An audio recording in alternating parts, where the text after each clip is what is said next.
Por el año 2006 había muy pocas realizaciones audiovisuales en los medios de comunicación destinadas o pensadas para indagar sobre las transformaciones culturales que se iban produciendo en la provincia de Santa Fe. Con esa idea fue que surgió La Vuelta Completa, un proyecto documental pensado hace 14 años en lo que era por entonces la Secretaría de Cultura de la provincia de Santa Fe. Entre 2006 y 2007 todo un equipo de periodistas salió entonces a recorrer la provincia. En ese viaje no solo recorrieron territorios, sino que además documentaron historias. Y con ese trabajo final lo que hicieron fue acercar a los santafesinos a sus producciones culturales, artísticas e intelectuales. El resultado son estos 50 capítulos que ahora les vamos a estar mostrando por la pantalla de 5RTV con una iniciativa del Ministerio de Cultura de la provincia de Santa Fe, sabiendo que no solo son un legado cultural, sino que además marcan y trazan la identidad cultural de todos los santafesinos.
El viejo casco del actual convento de San Carlos, ubicado en la ciudad de San Lorenzo y levantado por los jesuitas cerca de la desembocadura del río Carcarañá, era a fines del siglo XVIII la única construcción que interrumpía la llanura sobre el margen derecho del Paraná.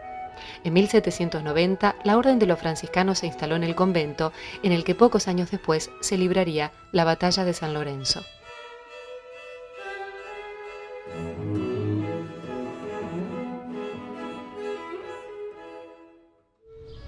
Si nos remontamos a 1749, llegó a Buenos Aires el padre Juan Matut, un franciscano que traía ya en mente el propósito de trabajar en la evangelización de los aborígenes de la tierra. Hizo mucho trabajo para convencer a la gente, pero no logró su objetivo. Le vieron pasar 40 años antes que pudiera haber logrado su propósito. Y fue el 1 de enero de 1790 que toma posesión del casco de la estancia que había sido de los jesuitas. ¿Estaba cerca de acá de San Lorenzo? A unos 12-15 kilómetros de acá. Era un lugar muy derruido ya, abandonado, y entonces se buscó un nuevo lugar. Y la donación que hace el señor Félix Andao de este territorio donde se instalan permite la construcción de un convento nuevo, un edificio nuevo. Ese edificio nuevo hoy le llamamos el claustro antiguo, que es lo que estamos visitando en este momento. Los franciscanos llegan aquí, a este lugar, a habitarlo el 6 de mayo de 1796.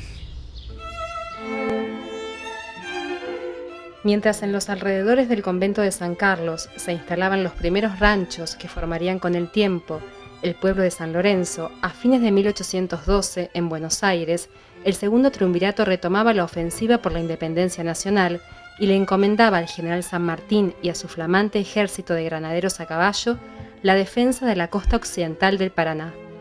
Una flota realista había partido de Montevideo y avanzaba hacia el norte. Supuestamente era un lugar equidistante entre Santa Fe y de lo que venían ya navegando, y venían a buscar víveres, supuestamente. Venían a buscar víveres por la larga travesía que habían tenido, a restituir lo poco que tenían, o bien podían haber venido a atacar. Algunos dicen que querían tomar el convento para convertirlo en una fortaleza propia. También dicen eso. ¿Qué pensás vos? Yo pienso que ellos venían a buscar víveres. Si no, no hubieran bajaron la mitad de la tripulación. Bajaron 250 hombres y casi iban 400, casi la mitad. Es decir, si tenían otras ideas hubieran bajado con más armas, bajaron con muy pocos cañones, 40 cañones. Hubieran venido preparados más para atacar. Historiadores, algunos dicen que la idea era formar una fortaleza porque se daban las condiciones del convento, ¿no? Era el único lugar en todo el medio de la llanura. Donde hostigar a las tropas. Un lugar, claro, poder hostigar a las tropas patriotas, un lugar muy visible, porque ustedes imagínense en esto, hace 200 años atrás, era lo único en una inmensa llanura de acá a Buenos Aires, lo único que había era la Villa del Rosario, una pequeña villa. Poquitas casitas y la iglesia, y acá algunos ranchitos alrededor del convento.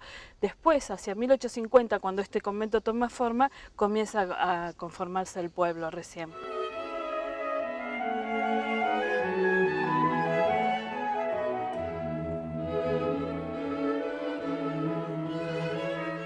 Se podría separar en dos contextos para entender al combate de San Lorenzo. Un contexto militar y un contexto político. El contexto militar se podría decir existe desde 1810.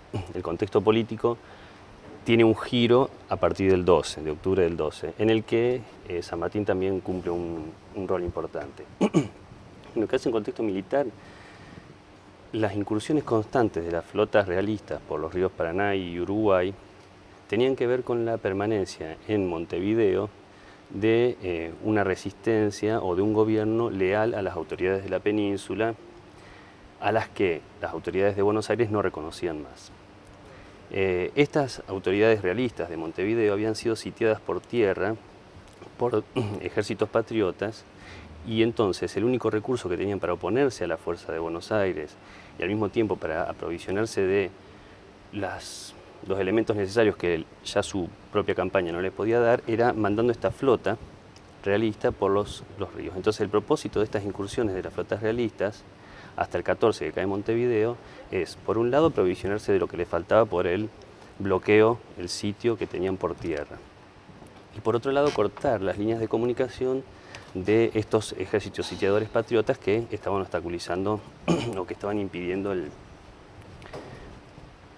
esta resistencia realista en Montevideo. San Martín es encargado precisamente de custodiar las costas del oeste del Paraná contra estas flotas realistas. A fines de enero de 1813, San Martín recibe informes de una incursión que se proyectaba desde la isla Martín García. Bueno, lo que sigue ya se conoce. El 3 de febrero, ya desde el 2 de febrero estaban fondeadas en el frente del convento de San Lorenzo las tropas realistas, los barcos, las naves realistas, y San Martín organiza este ataque conjunto de 2 columnas de caballería frente a las 2 columnas de infantería que habían desembarcado de las naves realistas. Lo interesante para pensar en el contexto militar, que era de lo que estábamos hablando, de la relevancia de estos primeros años, de estas primeras intervenciones de San Martín, son menos en su eficacia, en la eficacia del combate mismo, porque no detuvo por mucho tiempo estas incursiones realistas, sino en lo que me estabas diciendo recién, en la manera en que organizó o reorganizó las fuerzas del ejército San Martín. San Martín venía de España con una experiencia militar ya bastante extensa y con un conocimiento del arte militar mucho más fuerte quizá del que se tenía en estas tierras. Entonces, el rol de San Martín en estos primeros años fue disciplinar el ejército, proveerlo de nuevas tácticas, de tácticas más modernas, particularmente en la caballería. Entonces ese sí fue un rol importante que juega San Martín en estos primeros momentos de la Revolución. Mientras la escuadra realista remontaba las aguas del Paraná, San Martín y sus 140 granaderos partieron de Buenos Aires y marcharon tras los pasos de la flota española. Los realistas fondearon sus naves frente al convento de San Carlos el 31 de enero de 1813. 2 días después llegaba San Martín con sus tropas, en plena noche y en silencio. La noche del 2 de febrero llegan alrededor de las 10 de la noche el resto de la tropa. San Martín había llegado antes porque un chasqui le había avisado que ya estaban las tropas fondeadas, entonces se apura la marcha y llega a las 6 de la tarde aproximadamente el convento. El resto de la tropa llega tipo 10 de la noche y entra por el lado oeste del convento, al lado del Pino, estaba el portón principal del convento, no la entrada como ahora, es decir, después, en 1850, cuando se termina la construcción, ahí se hace esta entrada mirando hacia el río Paraná. Las tropas son acomodadas en este inmenso patio tras los muros, quiere decir que los españoles desde el río no veían nada dentro del convento. Esto era una vida solitaria de frailes. San Martín, tipo 2 de la mañana, sube a la torre del convento, una vez que le explica toda la estrategia, su plan a los frailes, sube al lugar más alto del convento, que es la espadaña, una torre, la única que había, y ahí observa todo el movimiento que hacían los españoles por el movimiento de los faroles que se hacían y cómo se comunicaban de un buque a otro. Vuelve a bajar y comunica a las tropas cómo estaba la situación y tipo 4:30, 5 de la mañana vuelve a subir y ahí ve que ya habían bajado y que venían subiendo por el puerto natural que había hacia 8 cuadras más o menos hacia el norte del actual convento, donde había una bajada natural. Supuestamente por allí los frailes pudieron traer todo lo que venía por el río para la construcción del convento. Si ustedes se fijan, las barrancas tienen más de 30 metros de altura, imposible subirlas. Ahí había una bajada natural y San Martín observa cómo vienen formaditos de a 8 cuadras más o menos, y ahí da la orden de ataque. La orden era atacar una vez llegado al lugar, cerrar, rodear a las tropas. Eso lo había aprendido en España de ver las batallas de Napoleón Bonaparte. Los españoles quedaron sorprendidos, nunca se imaginaron, ellos venían acá a buscar frailes, nunca se imaginaron que podía salir los caballos a galope de 2 lados, 60 caballos, 60 de cada grupo. Es decir, a ellos los sorprendió en el medio del campo y ahí comienza la batalla. ¿Qué atinan los españoles? Fue muy cortito el tiempo, 5 minutos la primera carga y ahí cae San Martín herido, ¿sí? Una bala de los cañones hiere el caballo porque venía San Martín y cae sobre su pierna. El caballo muere, era imposible sacarle el caballo a San Martín. Se dan cuenta de que era un jefe y empiezan todos a atacarlo. Y ahí surge la figura de Cabral, del soldado Cabral, que se interpone entre una bayoneta que lo iba a herir de muerte y da su vida por la patria. Y ahí asume todo el mando el capitán Bermúdez, que era el que iba al mando de la otra tropa, ¿no? Y San Martín herido así le da todo el mando. Y ahí vuelven a atacar, entonces en la desesperación los españoles comienzan a correr y muchos se desbarrancaron. Mandan un emisario para ver si les podían dar carne y víveres para los otros soldados y para los heridos. Y ahí es cuando San Martín les dice que sí, que bajen. Y baja Zabala y lo invita a comer a Zabala. ¿Sí? Dice que hubo un fastuoso desayuno con los ricos vinos que preparaban los frailes de acá y que Zabala se quedó maravillado de lo que era el general San Martín y de los granaderos. Él quería conocer a esos hombres que habían dado la vida por su patria. Y dice que Zabala en el parte pone la hospitalidad de San Martín. ¿Cuál es la imagen que queda en los frailes de San Martín? ¿Cómo se transmite esa imagen? Una persona muy humilde. Eso lo que el padre García lo deja escrito y demás de la humildad de este hombre. ¿Sí? El compartir la mesa, el compartir, el recoger los heridos junto con los demás frailes, pues los frailes se pusieron a disposición del ejército. Es decir, la humildad sobre todo, y ellos que son franciscanos, uno de sus carismas, la humildad, lo veían muy allegados a ellos. Estos franciscanos son todos españoles. pero los de este convento adhirieron, hay un documento que está ahí expuesto, adhirieron a la primera junta.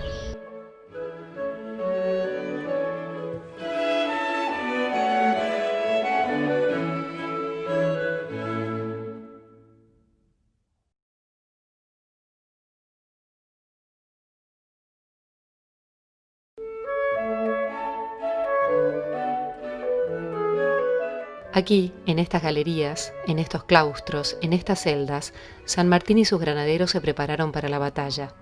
El convento de San Carlos fue declarado en 1940 Patrimonio Histórico Nacional y la Orden Franciscana, que continúa aquí su misión, es la que está al frente del Museo Histórico Conventual, que preserva el sitio donde sucedió el histórico combate.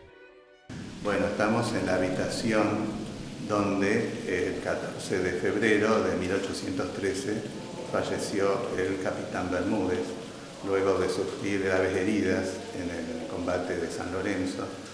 Bueno, él fue internado aquí en el hospital para hacerse las curaciones, pero un poco estaba con una moral muy baja en ese momento, porque él también desde el primer momento se sintió culpable de algunos conflictos, algunos problemas que hubo en el ataque que se realizó realista durante el combate. Eso que dicen que no salió exactamente como San Martín había planeado. Claro, la columna que comandaba Bermúdez se abrió demasiado, que es la columna que salió por el este del convento, y al abrirse demasiado, el ataque de los realistas llegó de lleno a la columna de San Martín, provocó toda una confusión donde se cayó San Martín del Caballo y toda la historia que ya conocemos, y entonces esa confusión y ese estado de cosas le provocó a Bermúdez todo un problema interno, moral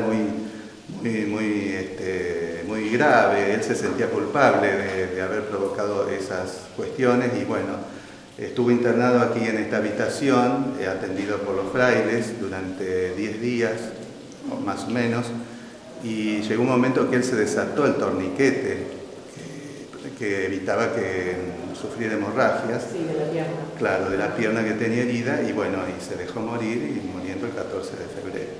¿Cuáles son los momentos más importantes o más significativos que el museo rescata y escenifica y relata? Bueno, por un lado está el tema sanmartiniano, o sea, el paso de San Martín por este convento, está la habitación donde San Martín pernoctó durante los días del combate, que los franciscanos le habilitaron una sala para que él estuviera. Bueno, ahí están los elementos que recuerdan su memoria. Hay elementos también del regimiento de granaderos que también que guarda este museo. Bueno, y después está la historia franciscana. Esta es una casa religiosa que tiene elementos que pertenecen a la liturgia cristiana. Hay una sala dedicada al arte sacro, elementos que han pertenecido a los religiosos durante toda la historia de este convento, instrumentos musicales, imaginería religiosa, pinturas. ¿Qué objetos de San Martín hay aquí en el museo? ¿Él dejó algún objeto cuando pasó por aquí? Objetos que pertenezcan a él de personal, prácticamente no hay. Él no dejó cartas, dejó una carta de agradecimiento que está guardada en el archivo histórico, donde le agradece al guardián haber permitido que él se pueda instalar aquí en el convento. Y bueno, ese es un documento que valoramos y conservamos, digamos, con mucho celo, ¿no? Este edificio tiene varias etapas de construcción. La primera etapa arranca en 1790, que es la donde se encuentra principalmente el museo. Es el ala que está hacia atrás nuestro, cruzando el patio, que tiene toda una galería con arcadas, bueno, y es de una sola planta. Allí es donde está la habitación donde durmió San Martín. Esa es el ala más antigua, que se inaugura en 1796, cuando el 6 de mayo llegan los franciscanos desde San Miguel de Carcarañá a instalarse aquí en San Lorenzo. Así, en ese momento ya estaba toda construida esa ala de planta baja que tiene techo de palma, de tejería de palma con tejuela, y estaba ya comenzada la construcción de esta ala donde estamos nosotros ahora, que ya es otro tipo de construcción, que tiene paredes más anchas y bóvedas de cañón corrido. Las paredes llegan en algunos sectores hasta 1 metro de ancho. Bueno, y todas hechas en mampostería de ladrillo común con adobe. Esa construcción se va a terminar hacia 1820, 1825. Se termina todo, digamos, lo que se ve del convento, menos la iglesia, que la iglesia recién en el 1830, entre 1830 y 1840, queda terminada, salvo la torre, que la torre recién se va a concluir hacia 1852-53. Junto a los objetos, las cartas y las armas que rescataron los monjes franciscanos de la batalla, el convento guarda entre sus gruesas paredes una valiosa biblioteca que pertenece a la orden religiosa y que en poco tiempo podrá ser consultada por investigadores. Fundamental la instalación en nuestra región, por 2 cuestiones. Por la cuestión en lo que hace al desarrollo de la vida económica, de la vida, si se quiere, política, de la vida religiosa, por supuesto. Y en lo que hace también al desarrollo de la intelectualidad, porque es el único ámbito desde donde se pueden expandir elementos precisamente de intelectualidad, a través del estudio de estos misioneros. ¿Cuál es tu visión de la relación de San Martín con los franciscanos en ese periodo, cuando se da la batalla de San Lorenzo? Bien, hay un punto de inflexión que marca, diríamos, la vida de la comunidad en este ámbito de Santa Fe y en este ámbito de San Lorenzo, y es 1810. Es decir, desde el momento que se produce el quiebre que genera la Revolución de Mayo, no solamente la comunidad del convento, sino que todas las comunidades religiosas en general y el clero secular en particular, tienen que tomar una postura nueva ante el nuevo régimen que se instala, que en este caso es la Junta de Gobierno. Uh-huh. Entonces, ¿qué sucede? Hay una correspondencia secreta con el Comisario General de Indias, que esa correspondencia no la encuentro aquí, sino que la encuentro en el Archivo de Indias. Entonces, hay una relación con el superior de ellos, que es el Comisario General de Indias, que depende a su vez del rey, secreta. No obstante, la comunidad mantiene relación, diríamos, cordial, oficial con los gobiernos patrios. Lo que tenemos en este momento, el archivo y la biblioteca antigua están en un proceso de conservación.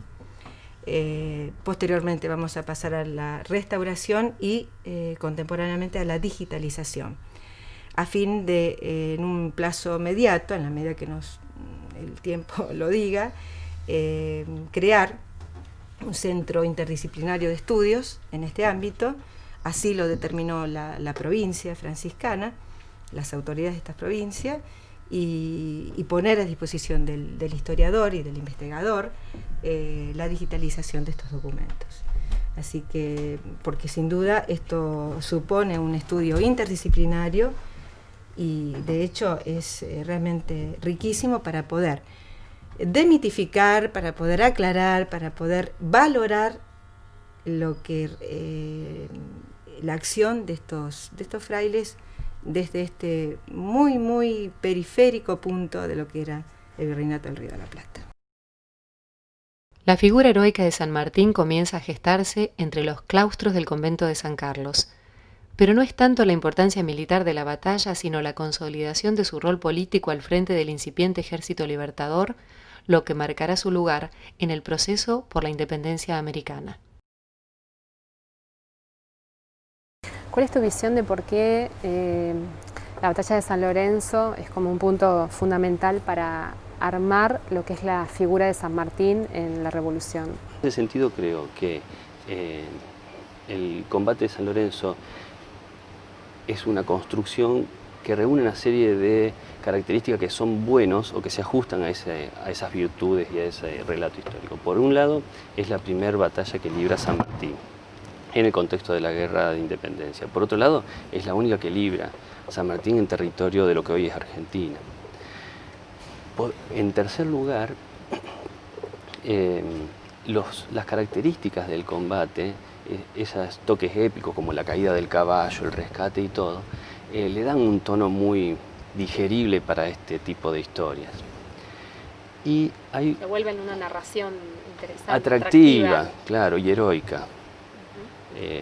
Que por supuesto todo incidente bélico tiene estos rasgos de heroicidad, pero el hecho de que esté directamente involucrado San Martín con la caída del caballo, etc., lo hace muy atractivo, a pesar, insisto, de la escasa relevancia militar que tuvo en el momento.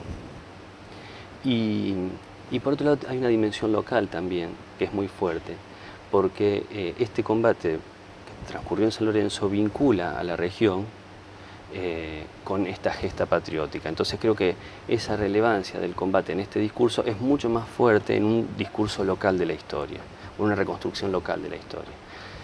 Está muy claro en el nombre de todos los pueblos que están en esa zona, ¿sí? Refieren a los héroes de esta anécdota, o de Capitán Bermúdez, Granadero de Baigorria, etc. Bueno, las calles de San Lorenzo son Cabral. Está muy fuerte la presencia, la identificación de una región con la gesta patria.